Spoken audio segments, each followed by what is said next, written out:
Assalamualaikum warahmatullahi wabarakatuh. Waalaikumsalam warahmatullahi wabarakatuh. Terima kasih pemirsa. Wewas hadir kembali di hari ini. Di sebelah kiri saya ada senior nih, yang sudah lama kita nggak jumpa nih bang. Ya. Alhamdulillah, saya lihat abang alhamdulillah sehat nih, udah cerah nih, ya bang ya. Alhamdulillah. Tidak asing lagi, angkatan 67 Fakultas Ekonomi Universitas Indonesia, alumni FEUI. Assalamualaikum warahmatullahi wabarakatuh. Waalaikumsalam warahmatullahi wabarakatuh. Senang sekali bang, sehat bang ya, semangat ya. Alhamdulillah, terima kasih. Oke, bang. Temanya hari ini masalah MBG lagi nih bang. Ya kan, Wiwats kayaknya lagi ramai soal MBG yang dibahas. MBG banyak sekali berita hari ini di mana-mana mengenai MBG yang dananya itu per hari katanya sampai 1,2 triliun bang. Astagfirullah. Satu hari bang, ya kan? Dan itu menggunakan APBN, ya bang, uang dari rakyat. Kedua, masalah ini kan ramai kita sama-sama baca, netizen di mana-mana melihat dan banyak maupun di TikTok, di Twitter atau di Instagram, di medsos khususnya bang ya, itu mengatakan dan banyak gambar-gambar situ orang yang keracunan di beberapa sekolah di Jawa Tengah, Jawa Timur, bahkan di Lombok, di Sumatera.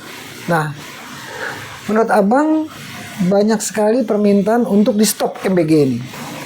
Bagaimana menurut abang? Silakan. Setuju saya kalau ada pemikiran pemerintah untuk menyetop MBG. Bukan maksudnya yang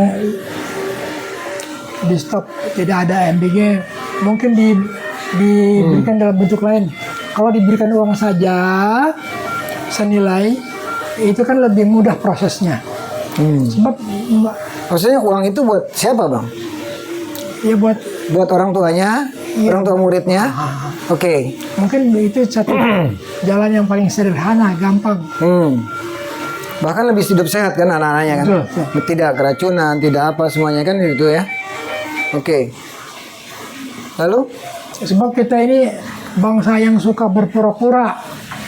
Masa nggak ngerti sih MBG itu satu proses yang ruwet, jadi ruwet. Ruwet deh. Waktu sebelum ditentukan MBG aja udah susah. Sekarang lebih susah lagi karena Indonesia cadangan devisanya tipis. Jadi susah untuk mengimpor beras, susah untuk mengimpor bahan bakar. Padahal hambatan tantangan terhadap ekonomi Indonesia masih tetap sama, yaitu beras dan bahan bakar minyak. Sama di mana bang? Ya, Sama dalam arti apa nih?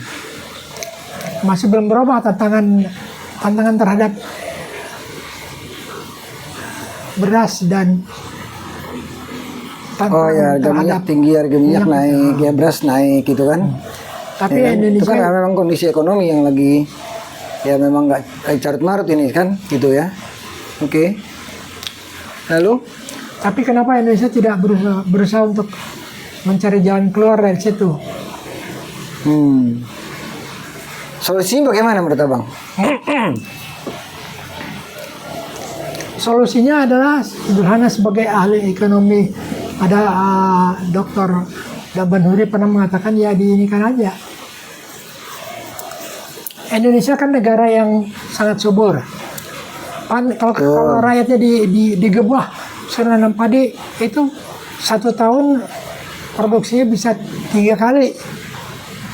Artinya Ya itu dibutuhkan ketahanan pangan bang. iya betul. Jadi kasihlah pekerjaan kepada rakyat, dan sebagai gantinya rakyat akan memperoleh harga beras yang murah, yang lebih murah daripada yang sekarang. Oke. Lalu? Ya kalau memang ya artinya kan gini bang, harusnya berarti kan pemerintah lebih mementingkan fokus kepada ketahanan pangan. Tapi saya rasa Ketahanan Prabowo pangan, juga ketahanan kan energi. sekarang ini juga Prabowo juga ada memperhatikan kan petani dan sebagainya, ketahanan pangan ya kan. Di Jawa Timur, di Jawa Tengah udah mulai kan membangun itu. Pupuk kan di zaman Jokowi pupuk sempat mahal dan sebagainya. Sekarang kan udah kembali lagi, mulai turun lagi, harganya normal lagi. Nah itu juga kan artinya juga memang pemerintah sudah melihat ke sana arahnya bang. Kan seperti itu. Lalu bagaimana tanggapan abang dengan sekarang ini? Jadi maksud abang MBG ini di stop, uang itu dikembalikan kepada orang tua masing-masing, dibagi-bagi. Dibagi-bagi tadi konsep MBG ini harus dihitung secara detail dan secara akurat. Jangan seperti dulu. Dulu waktu saya memperhatikan MBG itu konsepnya konsep terburu-buru semua. Orang lagi Terlalu cepat keputusannya ya. Termasuk lagi ribut-ribut kampanye. Ya, itu kan memang salah satu programnya beliau kan. Iya. Ya kan, Merah Putih kan saat itu kan memang harus dilakukannya untuk kampanye kan, tapi kan dibuktikan nih, cuma kan banyak yang dilihat di medsos kegagalan MBG ini, banyak yang keracunan seperti itu, bahkan ada yang korban kan begitu ya. Nah itu jadi salah satunya mungkin abang orang yang menolak untuk adanya MBG seperti itu ya maksudnya bang ya. Begini, saya dari dulu melihat orang Indonesia ini kalau mengerjakan satu itu nggak pernah punya konsep. Jadi kalau saya mengatakan MBG itu nggak ada konsepnya, cuman apa, mesti begini, mesti begitu, ayo aja nih lagi kampanye, ikut-ikutan. Oke. Padahal Indonesia tidak kurang ahli ekonominya, banyak yang jago-jago. Iya, betul. Abang juga kan dari Fakultas Ekonomi ya, angkatan 7 ya, FEUI ya. Jadi uang itu dibuang-buang, sayang ya bang ya? Iya, sangat sayang. Kalau misalkan diberikan ke buat infrastruktur, membangun sekolah-sekolah, ya kan, gaji guru-guru honorer ini kan habis nih bang di akhir tahun ini kan, dihabisin, udah nggak bisa lagi gaji honorer ini, guru-guru honorer ini dihapuskan. Apa tidak sebaiknya diberikan buat guru honorer atau ditingkatkan pelayanan publik dan sebagainya ya bang? Bagaimana menurut abang? Setuju nggak seperti itu? Mestinya begitu. Infrastruktur jalan masih banyak yang rusak, berlubang dan sebagainya ya kan? Infrastruktur jangan diartikan infrastruktur yang biasa aja. Infrastruktur pertanian itu sangat perlu diperbaiki. Bikin lagi bendungan-bendungan air, karena Indonesia kan sawahnya itu menggunakan sawah tada hujan istilahnya, ngarepin berkah dari Allah, tapi padahal ilmu pengetahuan itu disuruh oleh Allah digunakan untuk meningkatkan produktivitas. Saya melihatnya sekarang ini Prabowo nggak pernah memanfaatkan ahli pertanian.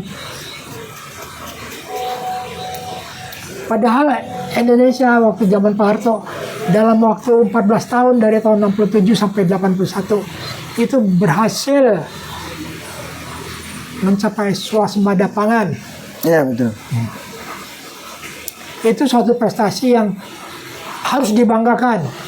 Karena apa? Karena Indonesia dengan sadar memanfaatkan ahli-ahli pertanian dari IPB saat itu. IPB, Unpad. Betul. Jadi harusnya sekarang pemerintah sekarang ini harus seperti itu lagi ya. Lanjutkan ya. Lanjutkan Presiden Soeharto dulu zaman Orde Baru ya. Menjadi swasembada pangan. Oke, pemirsa. Sedikit tapi tajam.